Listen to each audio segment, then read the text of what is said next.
Over the past 70 years, Godzilla has reigned supreme on both the small and big screen. There have been many different interpretations of the big man himself. He's been evil, good, and just kinda sitting there sometimes. But in all those years, he's never been pink.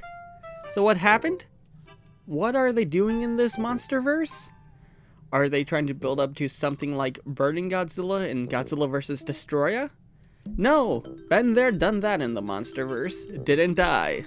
Then are they possibly just trying to throw things at the wall and see what sticks? That's kinda boring. I have a much better idea. And it involves the next, or at least an upcoming, big bad titan in the Monsterverse. Possibly the biggest and baddest we've seen yet. You know, unless they do Doom Guy. In the new movie Godzilla x Kong: The New Empire, Godzilla was definitely sidelined for most of the movie. But he still had a story that was important for him going forward in this franchise. Spoilers for the movie going forward, obviously. Godzilla could sense the threat of the Scar King and Shimo, so he goes on a rampage and starts collecting as much radiation as possible. This ultimately ends up giving him two new forms never seen before. The first one is similar to thermonuclear Godzilla from King of the Monsters, where he becomes the most radiated glowstick this side of Earth by absorbing all the radiation from a nuclear power plant. You know, except this time being blue. The second new form is the most different and most interesting. After absolutely obliterating Tiamat, Godzilla goes into an iceberg that was Tiamat's home and absorbs the mysterious energy that Tiamat was absorbing as well. This unknown energy is what drastically changed both Godzilla and Tiamat, giving them both pink energy. This transformation made Godzilla thinner, spikier, and more athletic. Heck, by the end of the movie, it showed that his pink energy had the ability to change Earth's atmosphere. Not only that, but changed his dorsal plates too, making them more spikier, a pinkish white, and wait, you know what they kinda look like? They kinda look like crystals. That's right. I think Godzilla will transform into Space Godzilla by the end of the Monsterverse, and be the last big bad titan that they face. Back in 1994, Toho released their 6th Godzilla film in the Heisei era. This movie, blatantly named Godzilla vs. Space Godzilla, introduced the new enemy. This creature was created when some of Godzilla's cells, most likely from his fight with Biollante, got sucked up into space and went into a black hole. And then they decided to mutate into the crystal freak known as Space Godzilla. Obviously named because he came down from space. And when we first see him, he is just a blatant ripoff of Super Godzilla, but that's a story for another day. Space Godzilla is typically a Godzilla with crystals all over his body, similar to what we see happen in Godzilla x Kong. Along with that, Space Godzilla is a purplish pink, which is definitely similar to what Godzilla's looking like in the Monsterverse right now. You still don't believe me? Well, look at Hollow Earth in Godzilla x Kong. There's a lot of big crystals there, right? Coincidence? I think not.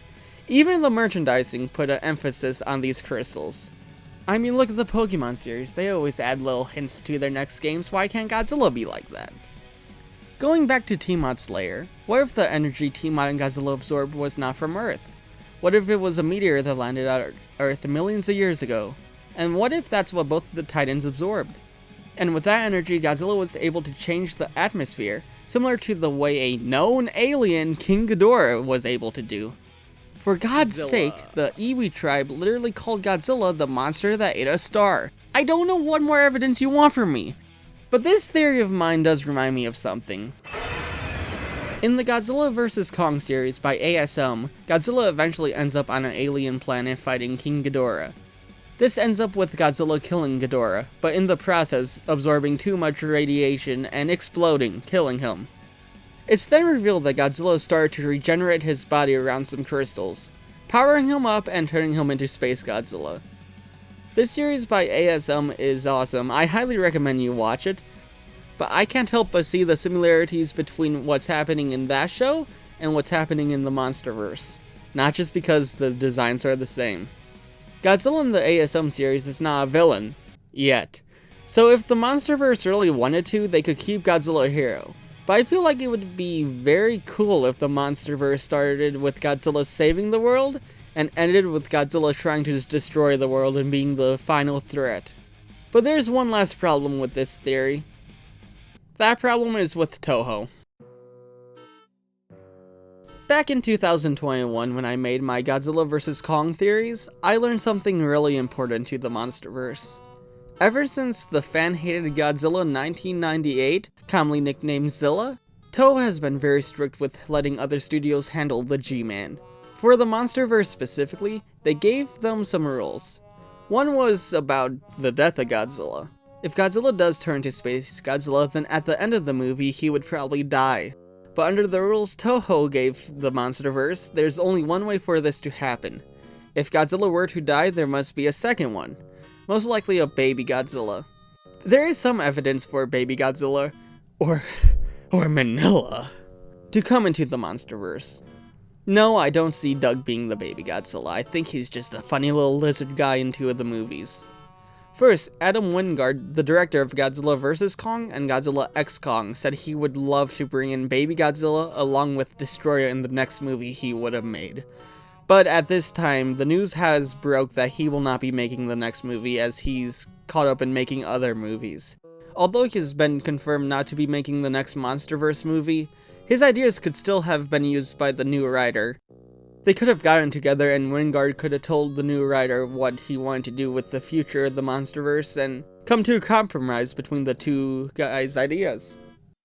Even with that, the executives in the Monsterverse have invited him to come back for a movie down the line. Second, whether it's Space Godzilla or Destroyer that's coming, both Heisei movies had Godzilla's son in them, which would ultimately lay down the path for Godzilla's death. Even with all this evidence I organized, this is still just a theory at the end of the day. It's way too early to know what's gonna happen in the Monsterverse, especially with Wingard not making the next film. If you look at all the movies in the Monsterverse, most of them are drastically different, with different directors and different ideas being put down in there. The Hollow Earth was an idea from long ago in the Monsterverse. It was an idea all the way back in the second Godzilla movie, actually. Some things just don't come out the way you want them, and some things come back from years in the past, and we never really know what's gonna happen in the next movie. Even if Godzilla doesn't become Space Godzilla, something is gonna happen to Godzilla. His body changing so rapidly can't be good for him.